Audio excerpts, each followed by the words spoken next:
I'm PGA teaching professional Todd Cove, Director of Instruction for US Golf TV and the Sanford Power Golf Academy. And today we're talking about the takeaway. Yes, the all-important takeaway. The key to getting your swing started in the right direction is to have a good takeaway. And we're going to give you 4 specific checkpoints, 4 things that you can look for to keep your takeaway in the position that you want it to be in. So, first of all, I've got my live view set up here, and when I'm working on my takeaway, I like to work on the takeaway from the down the line view. And so I've got my live view set up right there down the line. I've also got my template set up. It's one of the great things I like about when I'm working with my live view is that I create a template, my takeaway template, and then I can just save it and it's automatically right there. Now, another thing that I like to do is I always like to kind of mark where the golf ball should be. So you notice I got a tee down here, and when I'm practicing and got a session with myself or one of my students, I always kind of mark where that ball should be because that helps me match up my template so that every ball that I hit, I've got that same reference point. I want to kind of basically be hitting from the same spot.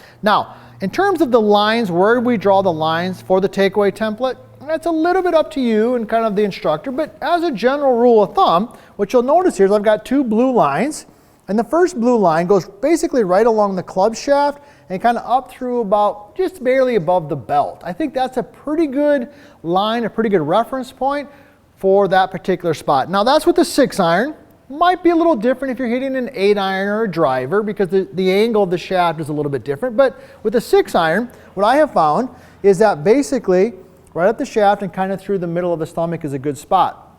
The other line that I like to put on my template here when I'm working on my takeaway is a line that basically runs kind of through the middle of my hip, basically up through just kind of the back of my head or kind of up through the neck, because that's going to come in important here when we start talking about these 4 checkpoints. So that's a little bit about how I get set up. Now when we're talking about the takeaway, for the purposes today, we're talking about this position right here where the club shaft is basically parallel to the ground.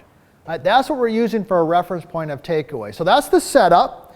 That's the reference point we're talking about. Let's get into the 4 specific things that you can look for. Number 1, we're going to talk about the hand movement. All right, so when you're set in there, what I like to see, okay, I got the blue line there. I'm looking down here at my screen with the live view right down the line. When I take my hands away, I want my students to feel like their hands work just inside that line.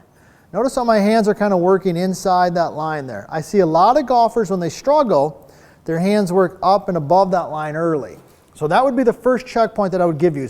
Take your hands, okay, sometimes you can even just do it without a club. See how they're working right there? That's really a good visual for us to have. And then I grab the club.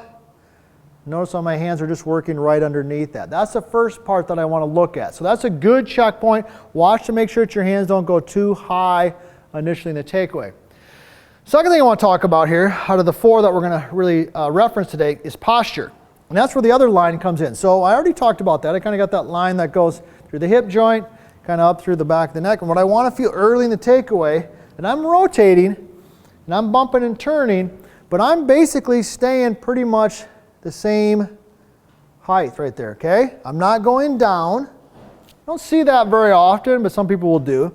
More common is going up, okay? Sometimes we'll see people work and go up. You want to basically maintain relatively around that same spot. Now, it might change a little bit as we get further into the backswing, but today in the takeaway, we want to basically maintain that spot. So my hands are kind of working just inside that blue line, and I'm maintaining my posture. Now, the third thing I want to look for here, and we're going to talk about the 4th one, which I think is probably the most important. The third thing is the club face. What should the club face look like? What's the angle of the club face? Is it square? Is it open? Is it closed? What does that actually look like? So once again, I'm set in here. It's a beauty of live views. Once that template is put in there, okay, boom, it's there every time. And I really like when I'm using it to make a few rehearsals, especially when I'm working on it. Right there. Okay, so let's talk about the club face. Let me take the club face away. Okay, the club face, right here, we're talking about this angle right there. Okay, I want that club face to basically be at about a 45-degree angle. So that's about 45, right? And I'm not a big fan of rotating it open. I see a lot of amateur golfers do that. Notice how the toe is really up and high like that. Okay, we do see some golfers who shut her down a little bit, okay, like this.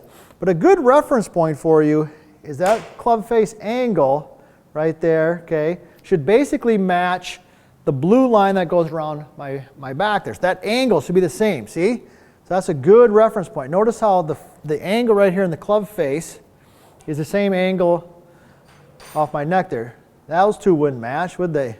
Nor would that. That's a really good checkpoint for you. So that would be the third tip I'd give you.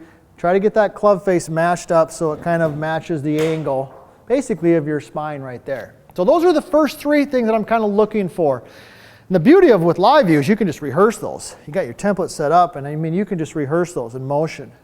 Okay, now the fourth and the final one I think is probably the most important, and actually is the most overlooked, is the relationship between the hands and the club head. The hands and the club head. So what do I mean by that? Well, down the line view here, working with my live view, we already know where the hands are going to go. We talked about that. So notice how the hands kind of work in a little bit, but notice the club head.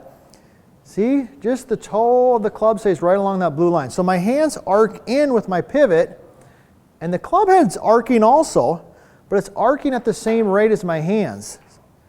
All right, now what I typically see a lot of amateur golfers do when they make mistakes is the club arcs on a more severe arc. So the club arcs in. See that movement there? That club goes more in. All right, that's a different arc than the hands. That's a bad spot to be. I guess you could be too much this way. I don't see that very often. But the checkpoint here is the relationship between the hands and the club head on the takeaway. Notice that the club head is just ever so slightly outside the hands. That's a good spot right there. So when we're set up and we're using the live view, I mean, there are a ton of things that we can use it for. The best part though is it's literally showing you in real time what you're actually doing while maintaining your posture. So I've got it set up down the line. I mark a spot where my ball is. I've got this first line right along the club shaft, kind of right through my, little bit above my belt, right along the back side there, this line right there. Okay, hands are arcing inside, club head is square, got that relationship going. All right, and if I can do those couple things right there, that's really going to help me get there. So those are the four things that you want to be looking for when you're working on your takeaway.